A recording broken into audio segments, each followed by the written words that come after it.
All right, I think we should be good to go. So if you cannot see my screen or you can't hear me, and I'll type that in a minute, let me know.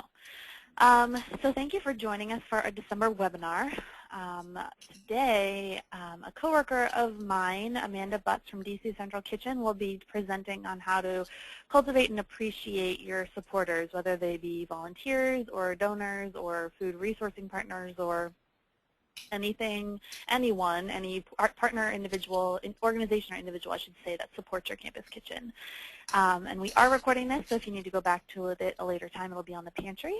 And if you have questions during this time, Amanda will go over this, but I think she's probably going to want you to save them for the end, but you can also type them in the chat box if you don't want to forget. And until that time comes where it's question time, if you all can mute yourselves, that would be really helpful so there's no feedback or typing noise. That prevents me from having to mute you. Okay, and without further ado, here is Amanda. Hey everybody, this is Amanda Butts from DC Central Kitchen. Thanks so much for joining us today.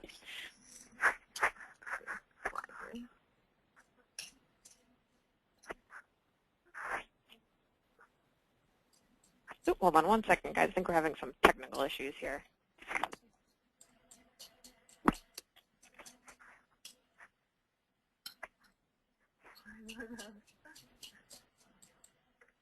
There we go. Okay, thanks, guys. Okay, so again, my name is Amanda Butts. I'm the Senior Development Associate at DC Central Kitchen. I'm responsible for tracking all 2,600 of DC Central Kitchen's donors, thanking them appropriately, and then, of course, showering them with lots and lots of appreciation year-round and making sure that they stay engaged with us. That's a picture of me there on the right. I went to Ithaca College. I graduated in 2008 and worked for another nonprofit in Silver Spring, which is just outside the Metro Washington area, and then joined the kitchen team in April of 2012 and have been working with our individual donors specifically ever since. So today, definitely want to encourage you to ask a lot of questions. As Linda mentioned, we'll do a question and answer period at the end. And I'd also encourage you while you're listening, if you hear ideas that pertain to you and your campus kitchen specifically, make sure you jot those down as we're going along, thinking about how things might apply to you in your specific instance. So with that, let's get started. So who and what are we going to talk about today? So we're going to talk about anyone who is giving you something of theirs, whether that's time, so volunteers, money, being donors, or stuff, in-kind donors. I think I heard Linda call them food resource partners. So anyone who's giving you something of theirs, how to make them feel appreciated, and how to keep them wanting to come back and continuing to share something of theirs with you. So we'll talk about 3 different things: keeping track of volunteers and donors, how to thank volunteers and donors, and then cultivating volunteers and donors, making sure they're feeling lots of love from you and feeling love right back and feeling engaged. So at the end of the day, it's all about the relationship. Everything that we're going to talk about today circles back to that. It's how you and your fellow leadership team members are working with the people who are giving you their time, their money, or their resources, and making sure that everyone's feeling wonderful about that relationship on both sides at the end of the day. Okay, so before we do absolutely anything with our donors, whether we're tracking them or thanking them or generally appreciating them, we need to have a tracking system. And I think campus organizations are really interesting in that they, by default, have a lot of turnover built in. Students graduate, you go abroad, maybe you're too busy that semester to continue your involvement. So it's extra important for campus groups to have a really good tracking system to make sure you are keeping tabs on different communications with different people, things that are happening, gifts that are coming in, whether that's food or cash, and making sure that the generations behind you have all the information they need to keep those relationships going. So good records mean good relationship continuity. It means that the people behind you can pick up where you left off, whether you graduate or just move along to something different. So it's important to build a system that endures, and that can be as simple as an Excel document. At DC Central Kitchen, we have a donor database that's pretty complex, but we've got a lot of people to track. But we definitely graduated to that from something more simple like Excel.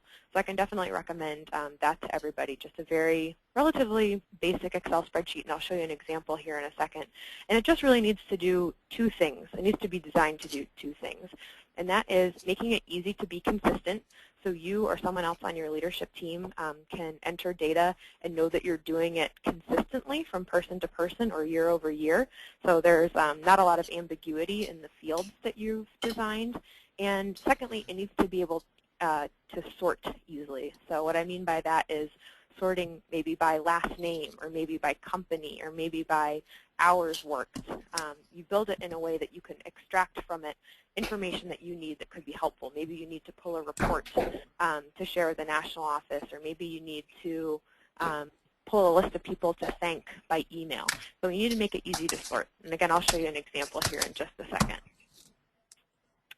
So here's an example. I'm sorry it's so squished, but I wanted you to be able to see all the different fields. So I just pulled this together really quickly before this webinar today, just to sort of give you an example of what a really simple tracking system could look like. So if you look on the left, that's just the very basic contact information.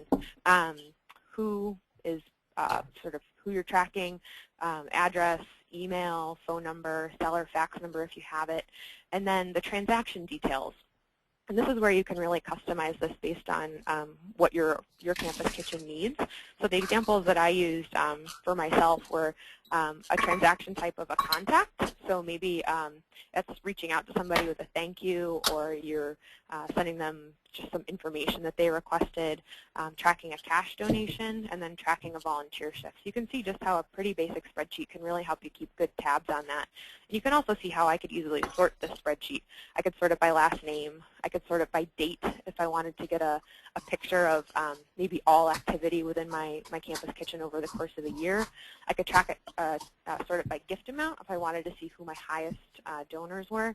And then the last thing to call your attention to is just that notes field way off to the right in column R.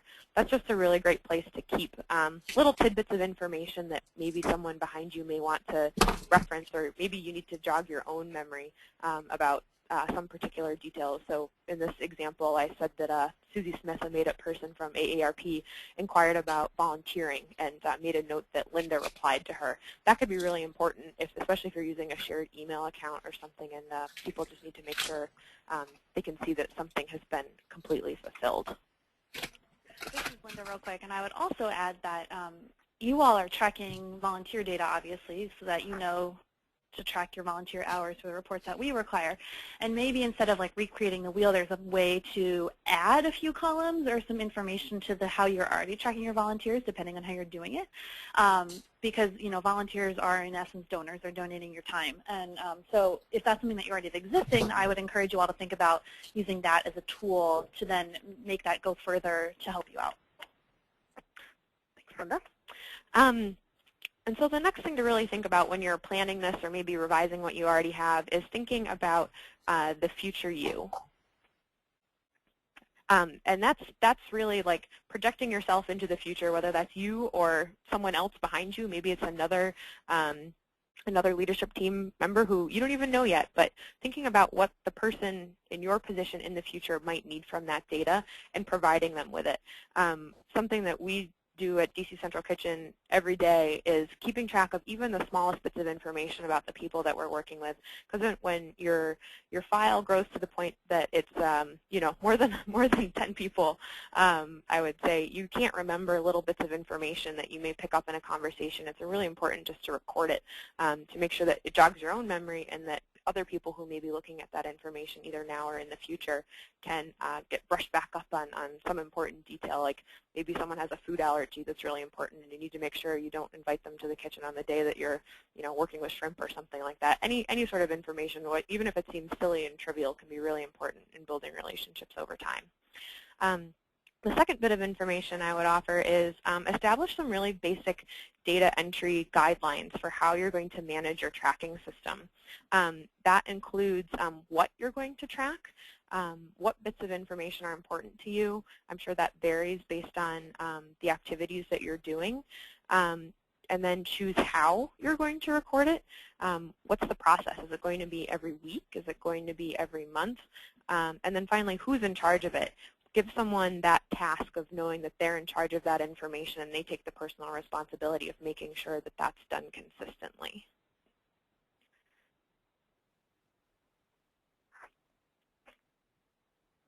And finally, the time is now. This is a great time of year if you're going to launch a new initiative as we sort of close the calendar year and go into a new year to start a new system.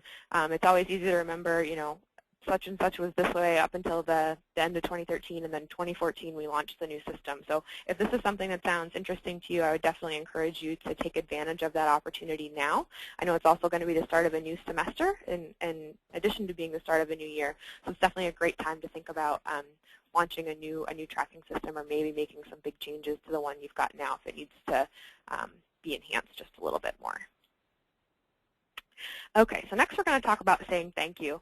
And before I show you the next thing, when I was preparing this today, the which is better question reminded me of this awesome AT&T. I don't know if anyone's seen those ads, but they always make me chuckle. So here's a little exercise for us about good thank you notes.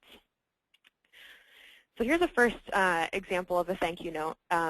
So let's just pretend I got this great gift from my grandmother, and I'm going to write her a note. So here's the first note that I could hypothetically write. Dear Grandma, thanks for the great gift. I really appreciate it. Hope to see you soon. Love, Amanda. Or there's this other thank you note that I could write for the same gift. Dear Grandma, thank you so much for getting me a Kindle. I use it every day while I commute to the office. I've already read 2 books since Christmas. Love, Amanda. So which one's better? I'm sure everyone would probably agree that the one with a little bit more detail is much more endearing to my grandmother. It's very specific about what she got. There's a better connection made between me and her, and really shows that what she got for me really made a difference.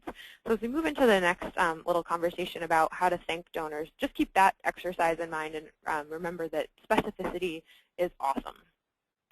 So the components of a good thank you. Make it snappy. The sooner the better. If you can get a thank you note out maybe the day after something happens, or definitely within a week, that's really fantastic. But the other thing, I know everybody gets busy, and a late thank you is better than no thank you at all. So even if you think you're a little bit delayed, you can always send out a thank you, and it's better than not sending anything. And email is cool. You don't have to resort to a fancy handwritten note. You don't have to send flowers or balloons or anything extravagant. Just a simple, heartfelt thank you that is from the heart and really expresses your appreciation is a wonderful way to say thanks. Make it personal, like we saw in the example before. Be specific about what you're expressing your appreciation for. The little equation is your X equals Y. So what you, the donor, gave, what did that equal? What's the Y? Was it a meal for someone who needed it? Was it assistance, with paperwork or some sort of administrative task? What did the person who gave their something, what did that equate to? What did that mean to you or to someone else? Help them understand what that is. And finally, be ready to make an impression.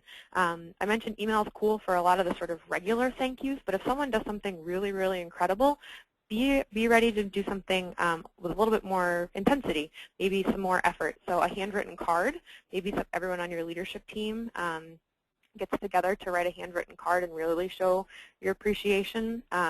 Or maybe they reach a certain milestone. A good example that we have at the kitchen is when we have a donor that reaches the $10,000 giving mark. Over the course of the 25 years of the kitchen's existence, we actually have a lot of donors who have reached and exceeded that mark. That equals the equivalent of putting one student through our culinary job training program. So when we see someone reach that $10,000 giving mark over the course of their giving history, we send a thank you note that just lets them know that their giving over so many years has changed at least one person's life. We've got some really good feedback from donors because of that. And for you, maybe it's a threshold of volunteer hours. If someone gives 25 hours, you can relate to them what that equates to. I think that's something, this is Linda again, everyone. I think that's something that's really important, not only in thanking volunteers, but also orienting them if they're volunteering in your kitchen, especially the first time, is giving them a lot of context. So it can get boring, as you guys probably know, to like chop carrots for 3 hours if you don't know what those carrots are doing. And I think the same thing goes for thanking someone. If they don't really see how their, 3-hour their 3-hour donation of time, how that contributes to the larger picture.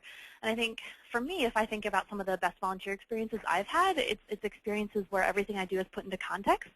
And I think you might agree if you think about the ones you've had. So that can not only be for, like I said, a volunteer orientation, but also thinking at the end and just letting people know what the small impact they made, how that contributed to this whole larger impact that your whole campus kitchen had. Thanks, Linda. And another way you can do this too, a way that's free and really easy and makes a huge impact, is through Facebook. I think DC Central Kitchen does a really incredible job with giving lots of special shout-outs for groups and individuals that go above and beyond, either through a cash donation or giving us their time. This is an example from earlier this month. We have a volunteer group from the CoStar company. They come in and volunteer every month, and we've got these Cambros, these insulated meal containers that they noticed were really, really banged up, and they made a gift to buy some new ones for us. So we took a picture of it and tweeted it out there, and you see we've got a lot of likes, over 30 likes on that picture. It's just a really great way to get some name recognition for the people who are giving their time or their money to do that, and it's free for us to do and really easy. And you can also see there's 3 shares on that. One of the shares was from CoStar. They shared that with their own network to sort of show their own pride in supporting the kitchen and its work, which is really cool. And that's something that me in the national office, I'm perfectly willing and happy to help you guys with. I don't know if you've noticed in the last couple of months, I've started a Volunteer of the Month post on our Facebook page. It's like sort of near the end of the month. And the first month we featured a great volunteer from Northwestern University, and last month we featured a great partner of the Campus Kitchen at Gonzaga, who really helped Emily and the students there raise enough turkeys. That sounds weird. They weren't raising the turkeys. Donating enough turkeys to make their turkey palooza totally awesome. So I'm happy to post about a totally awesome volunteer or donor on our national Facebook page if you feel like they deserve that merit. And then also something, and I'm sorry, Amanda, if you were going to talk about this later, but that the Campus Kitchen at UGA takes a really good advantage of is they will send me, Volunteer of the Month posts, and they find a volunteer or two who's like a total rock star volunteer in their organization, and they send me just a small blog post about, why they're great, what that person likes to do, what they're majoring in, just sort of like a little bio, and that is also a great national way to thank that volunteer, and I'm also happy to post those on our CKP national website as well. So if there are any ways that I can help you with that sort of social media or website recognition, I am totally happy to do so. Awesome. Thanks, Linda. Yeah, it's a great free way to blast a lot of good information out there. So the last thing we're going to talk about today is just cultivating donors and volunteers. And cultivating is just a fancy word for keeping people engaged, either between gifts or between shifts, whether they're an in-kind or cash donor or a volunteer. So what are some good ways to keep people in your cultivation loop? Simply just keeping them in the know. As Linda mentioned, helping them see the big picture, helping them connect, chopping for 3 hours or delivering meals, help them understand how that one task is related to the big picture. And again, that same, your X equals Y, helping them see their impact, what their X that they put into the equation, what it equals as far as big impact. And there's a lot of great ways you can do that. Email updates, you don't have to have a fancy email marketing system. You could just create a short email newsletter. Maybe it's a couple of paragraphs that you send out once a month or maybe once a semester, depending on how much content you have. Again, Facebook and Twitter, great free ways to get regular updates out there to your community, sort of a more passive way to do it, but lets people come to you if they're interested in it. And again, DC Central Kitchen, I think, does a really great job. So does the CKP National Office. This is a post from earlier this week. We had a snow day. Our office was shut down on Tuesday, but our kitchen was still open. So the administrative offices were closed and the kitchen was still open. This was just a great little message to share with the world that even though the snow was falling, we were still putting the meals out that needed to go out to feed 5,000 people every day. So this sort of programmatic update, showing people what's going on even when they may not be at the kitchen or on campus, it's a great way to sort of help people connect the dots between their experiences.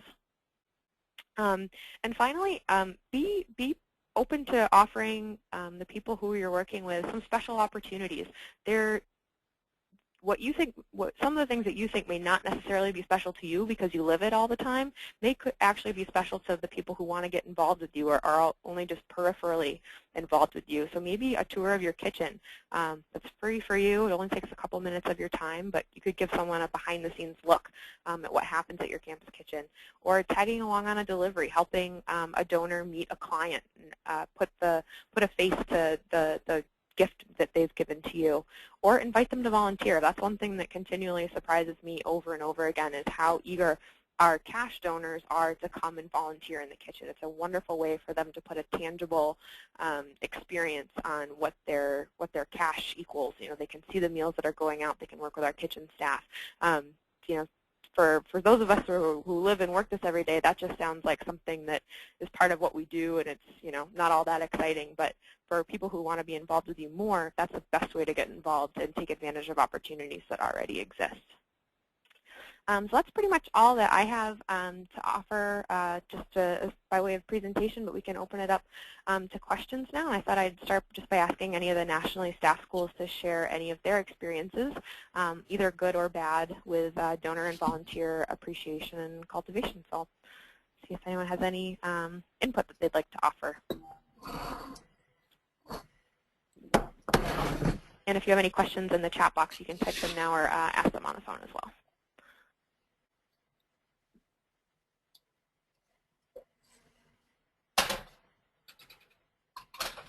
Does everyone have anything they'd like to chip into the conversation, or maybe an observation or a question?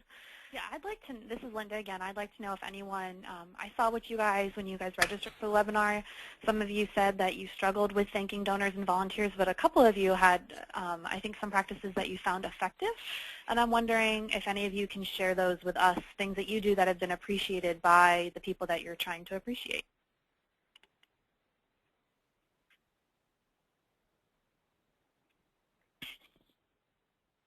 Hello, can you guys hear me? Yes.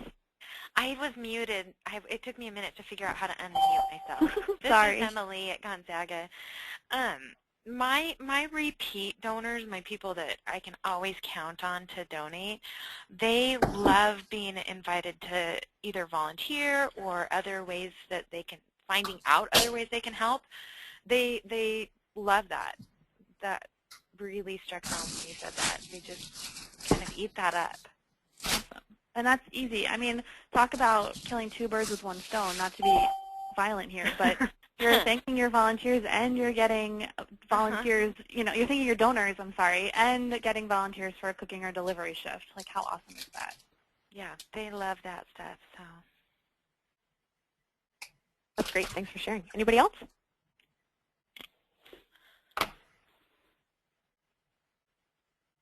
No? Any questions?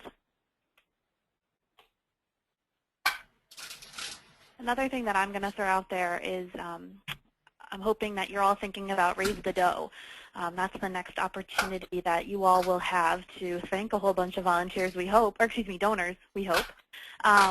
So our next webinar, which will be on the third Thursday in January, will be all about Raise the Dough. And this is something that we might touch on, but since Amanda did just such a good job today, we won't talk about too much, but think about how you can thank, especially your online donors, and they might be like friends of the kitchen, right? So they might not be people that live in your area that you can invite to come volunteer. So be thinking about ways that you can thank those donors, especially since, you know, this is like going to be your hopefully biggest fundraising push of the year. Well, thanks, Linda.